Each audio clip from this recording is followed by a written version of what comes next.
supermajority. Let me point out one bill. Let me show you how fair it was. I had a bill in 2006 to save drop. It was modifying it, doing what, there were several other states had a drop. We had just gotten off on the tangent, that's why it didn't work. But I had a bill that copied what those other states were doing and introduced it. I'd go to the speaker, I'd go to the chairman of the committee every week and say, will you bring the bill? Dr. Hubbard don't want that bill. Next week I'd go to him, will you bring the bill? Dr. Hubbard don't want that bill. So Representative Ford, it wasn't too far back then, but let me point out one other thing. In 2011, I was on the committee that repealed the Drop Act. Dr. Hubbard came before the committee one Wednesday night about 7:30, basically the same bill that we had tried to pass in 2006. But it was too late then. And I've got a bill laying on my desk in Montgomery today that will modify drop and make it workable in this state. But I don't know if we never pass it or not. All right, let's talk about money for teachers. So the state board recently voted in favor of a 5% salary increase for teachers, as well as more funding to local districts to reduce class sizes. What's the legislative outlook on these proposals for 2016?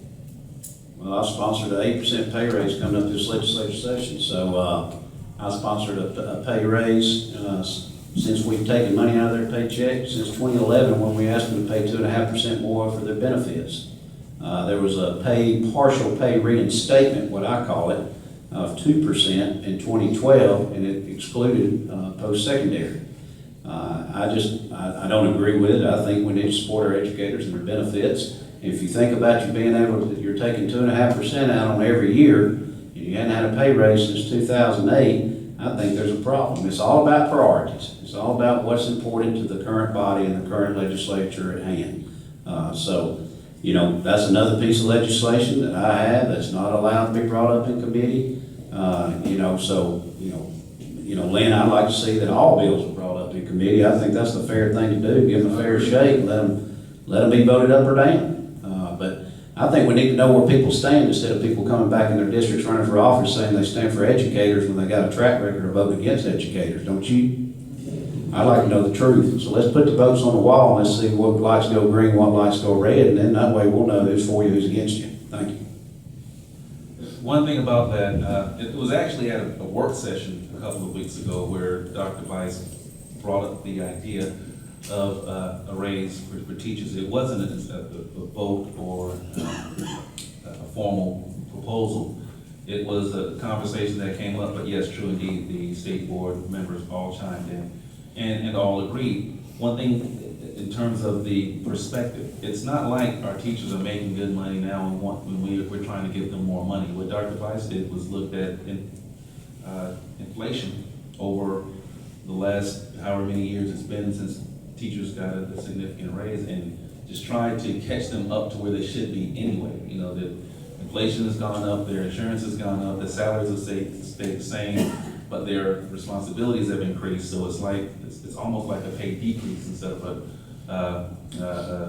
staying on par. So what he was offering was over a couple of years' time, just getting teachers up to where they should be anyway. Nothing excessive, but just up to where they ought to be in the first place. I can tell you that AEA will be working hard with Representative Ford, Representative Greer, Representative Weeks to get a raise for our members who are sorely needing it. And as a personal aside, I'd just like everybody to think about this. You cannot expect Nick Saban results with Mike Shula money. If we want the best educators doing the best job, then they need to know that they are valued and they need the resources to go and do what they need to do. And I'll say, I'll do all I can to get a pay raise. Like I say, we worked on it. And about 3 years ago, we had a 4% on the agenda, and it just didn't work out. But this year, anywhere in the world, you know, if I were a school teacher, I'd want a pay raise. And like I tried to tell you earlier, or told you earlier, you're getting the money, it's going in, extra money is going into your retirement, but it's not going in your pocket. And that's a big difference. But I'll do all I can to help find money to come up with a pay raise. Just to comment on the teacher situation, and I recently blogged about this, but in the last 5 years, the number of young people enrolled in colleges of education in the state of Alabama has decreased by 3,000. And they're just not, we're not getting them in there. And that is a very, very real concern. And we can't, I got an email the other day from a legislator who everybody here would know in North Alabama, and he said, we've got awful schools. And I said, tell me one. He said, oh, you know where they are, you're just being argumentative. We can't keep on telling people how crappy our teachers are and how crappy our schools are, and then turn around and think we're going to get the valedictorian to want to be in education. It ain't going to happen. All right, a quick question on pre-K. Is it possible to pass and fund pre-K statewide? But it's all about priorities. You know, we're gonna have more money we've ever had in the Education Trust Fund this year. So it's going what the priorities are. Pre-K has been proven that it works. You know, I would never want to do away with 12th grade because I have a 12th grader at home and I don't want to see her go to college. And I'm not gonna get emotional and start talking about it because it's my last one. Because I don't know what my wife and I are gonna do, just sit around and look at each other. But I can tell you, I will tell you this, pre-K is proven to work, and I've listened to the educational professionals at the seminars in Montgomery tell us that pre-K is just as important as 12th grade, if not more important. They would almost rather do away with the 12th grade year and start in pre-K, go pre-K through 11, that they feel that that is as important as what we need to be doing with pre-K. So I think that needs to be a top priority. It's just about priorities on where we get the money and how we do it. Like I said before, let's start taxing those out-of-state corporations. Let's designate that money towards pre-K. I'm fine with that. Let's go for it. All right, another question on the Accountability Act. What is the status of and the outlook for legal challenges to the Alabama Accountability Act?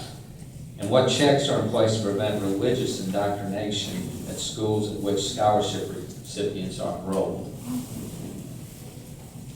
Regretfully, the legal challenges are mostly concluded. The situation is what it is, and as far as protection for religious indoctrination, because the ruling is that the money is spent by the parents and not by the state, it is up to the parents to select the institution, and it's up to the institution to establish its curriculum. And I think it's important for people to understand how the Accountability Act was passed. You know, we had a bill, and if you don't believe me, just ask any of these legislators. I don't think they'll lie to you.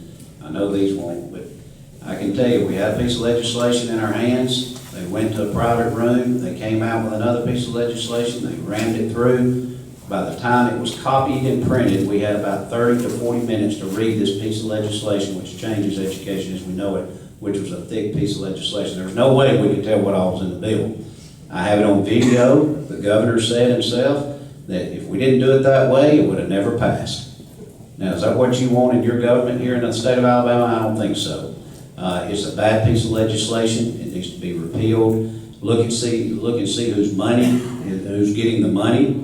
Previous governors, who's setting up these foundations. What are you doing with the kids that we're leaving behind, the other 99% of the failing school? We're not doing anything about that, but we're going to allow these certain ones to transfer over to these other schools, and we're going to give these certain scholarships out. Was the program not set up to help participate with children in failing schools? You remember that? Less than 30% of the children participating in this program are from a failing school. The other 70% are not in a failing school. If that doesn't preach volumes, then nothing will. So forget the legal challenge. We've exhausted all efforts. Let's rely on the voters. Why don't we change things? I could talk the rest of the night about the Accountability Act, and y'all would get bored, and I've got to go to the house. That's a 200-mile trip. But I probably studied the Accountability Act as much or more than anybody in the state, and written a great deal about it. And it's like Craig said, I mean, this was DOA. It was illogical. It just didn't make any sense. And it's not, and I was thinking driving up here, I said, I can't think of any projection the people pushing that bill have made that has come true.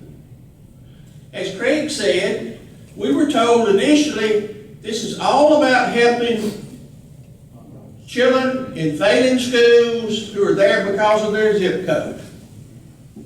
Yes, and I'm gonna yell roll tide next Saturday too. That was not what it was about, because nothing in it ever addressed the failing school kids. We identified 56 of them, and we didn't do a thing for them. But anyhow, just a couple numbers. How's it going? Craig mentioned this year, we've given out 3,587 scholarships. Only 860 of those kids are either attending or zoned for a failing school, and there's a big difference. Because if I'm attending a failing school, that means I'm actually going to the school. But if I'm going to a private school, and if I was going to a public school, that would be a failing school, then I'm zoned for a failing school. And so we've got a tremendous amount of kids who are getting scholarship money. They've been in a private school the whole time. Last year, we gave out 5,792 total scholarships. 1,067 of them were the kids who were already in a private school. In this area of the state, I looked at these numbers. You've got one failing school, forget about Madison County, but in the rest of the northwest Alabama. And that's Brookhaven Middle School down in Decatur. One failing school. But yet you've got 6 private schools getting scholarships. They've got 97 scholarships, one child going to a failing school, and 6 of them are already in that private school. There's so much more that we could be doing with this money. We have now diverted $57 million from the Education Trust Fund to go towards scholarships in the Accountability Act. That is just, we ought to throw it out and do it. It just doesn't make any sense. It just doesn't make any sense. And go to the Black Belt. Go down there and see some of those failing schools and ask Daniel Boyd, the superintendent in Lowndes County, how many of his kids have been helped in his 2 failing middle schools. Not a single one. And I just think it's criminal that we're trying to pick winners and losers. And that's what we're doing.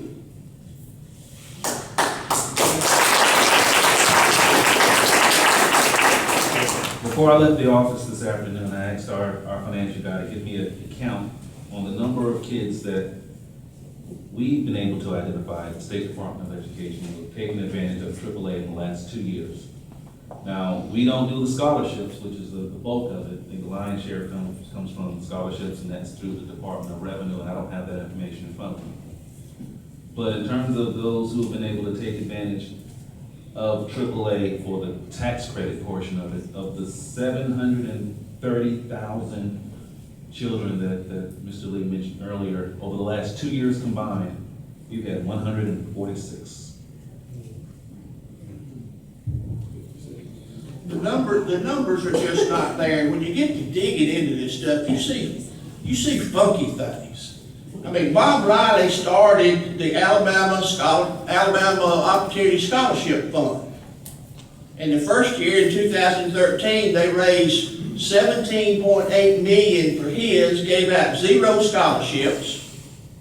Last year, they raised less than about $600,000, gave out 3,608 scholarships.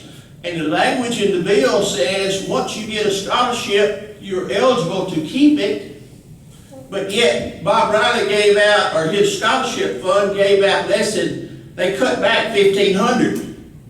So here's 1,500 mamas and daddies out there saying my child was going to get a scholarship, and they said, oh no, we don't have the money now. But the funny thing about it is that his program is actually controlled by a group out of Florida.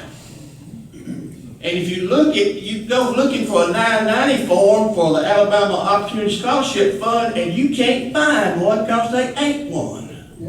But if you go look for Step Up for Students out of Tampa, Florida, you'll find it in there. And they say we're the controlling entity for the people in Alabama. And I'm like, What the hell is this all about?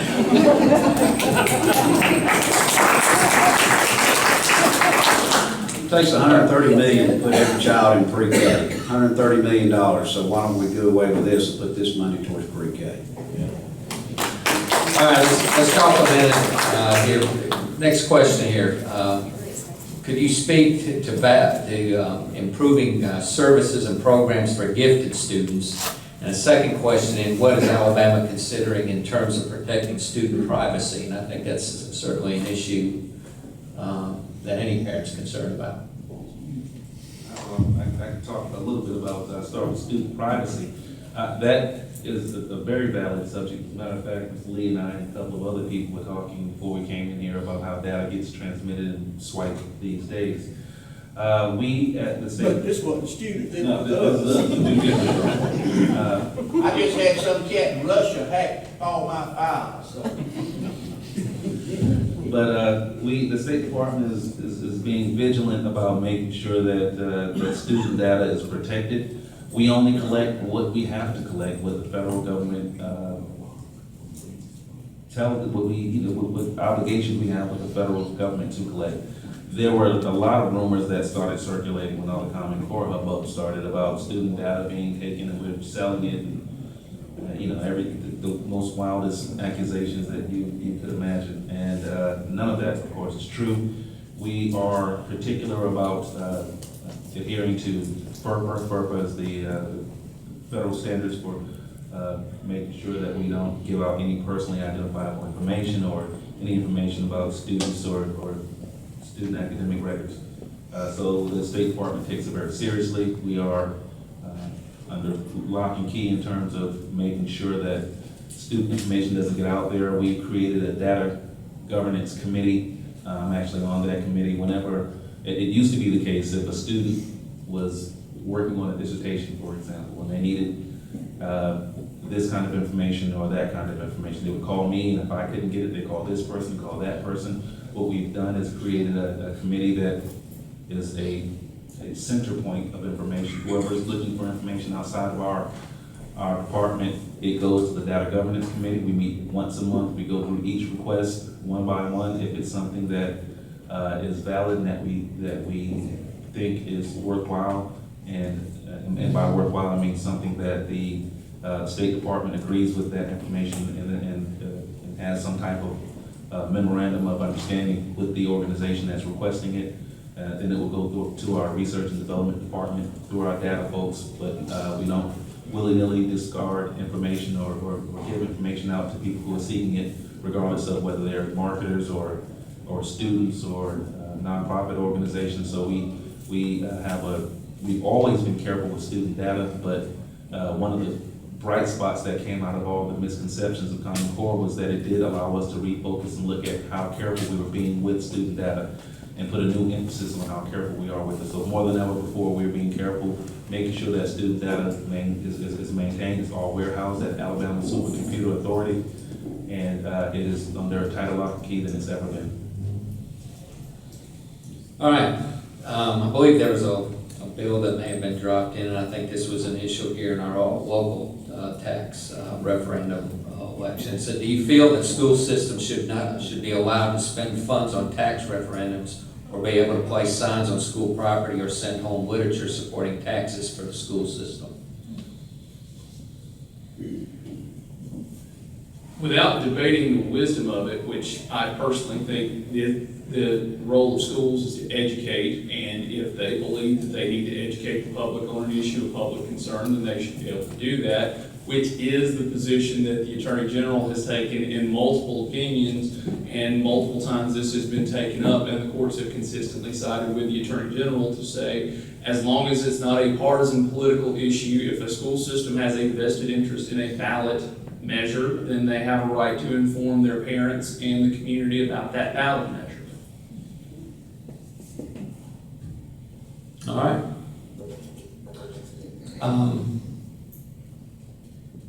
Let's look at this next question. It says a report just came out indicating over 25% of Alabama's children live in poverty. Could you talk about how this relates to public education? I think we could spend a lot of time on this, but you guys want to briefly hit on it. the greatest indicator of school performance and a child's performance is the level of poverty. There's nothing even comes close to it. I mentioned that there are 56 failing schools identified in this state because of the Accountability Act. The collective poverty rate in those 56 schools is 91%. And that is no surprise. And you just, I was reading, AL.com put out a list last week, and it showed, according to somebody here, the 10 best high schools, best middle schools, and best elementary schools in the state. And I looked at the list, I said they should have just gone in and got the average value of the homes. Would have said the same thing. It's hugely tied together. One of the points that Dr. Tommy Bice, State Superintendent, makes when he's talking, he and I've had these conversations personally. There's very often an attempt to tie race, to tie socioeconomic status, to tie different demographic areas to academic achievement. And there is not a single study that I've ever seen that shows a direct correlation between race and academic achievement or any other demographic characteristic in academic achievement. There is a very strong correlation between poverty and academic achievement. I'm surprised that it's just 25%. I would think that it was more than that. Our students who are poor, it's like it piles on when you go to the poor districts of the state. There are issues in terms of the quality of the teachers that they're able to attract. There are issues in terms of just the facilities that our kids go to. I've been to all kinds of schools all over the state, and the disparity between what you see in Mountain Brook, Vestavia Hills, and Macon County, Wilcox County is you would think you were in two different countries, literally.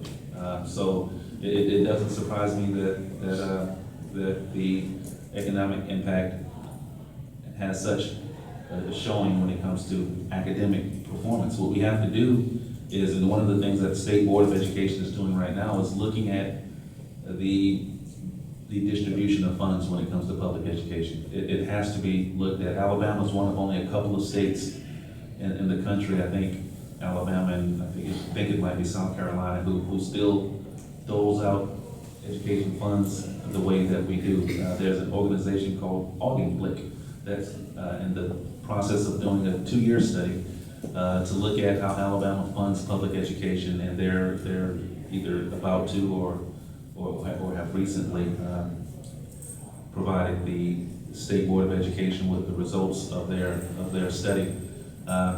Clearly, I think there needs to be some type of reform in the way that public education funds are divvied up amongst the haves and the have-nots in this state.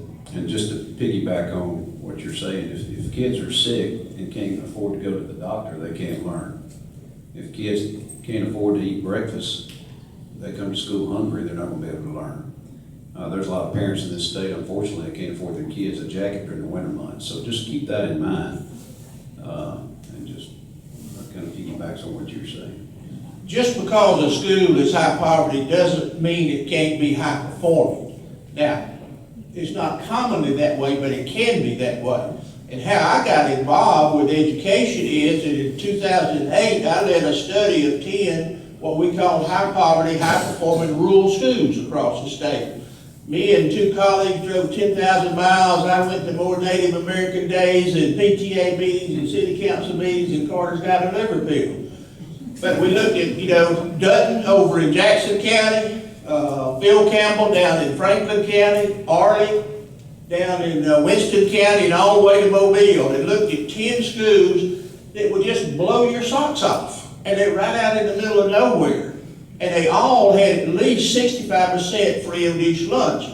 Fruithurst, a little backwoods place in Cleveland County, right on the Georgia line, their math scores were better than any elementary school in the Auburn city system. And that's doing pretty doggone good. So those places, but why I got interested, I saw all of that, And I saw how hard these people were working and what little they had to work with, but yet all I heard was how terrible our schools were. And I said, you know, what I'm seeing and what I'm hearing ain't the same thing. So, there you go. Of course, I'm one of these, and I think 99% of our problems start at home, and, you know, I'm a person who, my dad died when I was 6, I had an 8-year-old daughter, my mom worked every day. When I got to high school, she worked a day and night shift, never made anything but minimum wage. You know, I disagree with the fact just because you come up poor, you're stupid, you know. What she put into us was, it's gonna be a better day someday. Now, you get out of here, get off your butt, and go to school and get a good education, you can do something someday. And, you know, I think I did okay. I graduated over at Rogersville, valedictorian class, and went through Auburn University, and got a degree in electrical engineering, went to graduate school at UAH. And I grew up, not many folks in this state grew up as poor as Lynn Greer did. But it all starts at home. Today, if you can get your mom and dad off drugs, if you can get to keep those kids, look at the indictments, and I haven't looked at that, but look at the newspaper, at the indictments of the grand jury every month. 80% of them are drug related. You know, we've got problems in this state, and, you know, poverty is a problem, but, you know, I don't know anything that we as a group are gonna be able to, I don't see how we're gonna correct it. You know, that's really not an issue with the Alabama legislature as far as going into each community and solving the poverty problem. But here again, in my opinion, it all starts at home, and I think your school teacher should agree with that. All right, we're gonna finish up the final question here, and it relates to education funding. In fact, was recently, I think it was here in the news here just this week. It says, how can the decision to award, is it $2.37 million, is it to the Pike school system, 24.6% of the $9.6 million allocated, be justified when the remaining funds must be divided among 47 other systems? And can this decision be reversed? I think, Larry, you've written a little bit on that. I have. And you might want to take first crack at that. What he's talking about is in the most recent education budget, there's an appropriation, and that's for the language I read a while ago, the $9.3 million for something called current units, and there were 48 school systems in the state eligible for those, and it's to try to help the faster growing school systems because there's a lag of a year in schools being paid according to their average daily attendance. So initially, in the budget that came out of the Senate, there was a $400,000 line item for Pike Road. And Pike Road is a little community on the eastern side of Montgomery. I live in Montgomery. It's kind of our version of Mountain Brook in a poor man's way, if you want to say that. But there ain't many poor folks live in Pike Road, let me just say that. The average, I looked this up, the average income, median household income in Pike Road is $93,000 a year. The average home value is $251,000. So we had $400,000 in the budget coming out of the Senate for Pike Road, a line item that goes to the House, it was taken out, it goes back to the Senate, and then somebody in their wisdom slipped in that language I talked about a while ago that ended up giving 2.1 or whatever it was, I can't even remember the number, that $2.3 million to Pike Road, while all the other systems are getting, well, Athens got $715,879. Now, you want to know how that works out? Pike Road's got 1,105 students. They average $2,146 per student is what that school system got. Athens got $184 per student. Florence got $16.69 per student, and Decatur got $8.53 per student. So it was some home cooking. It was bad home cooking, and I know who cooked it. And they ain't in this part of the state, but they're scrambling like a son of a gun trying to get out of it all.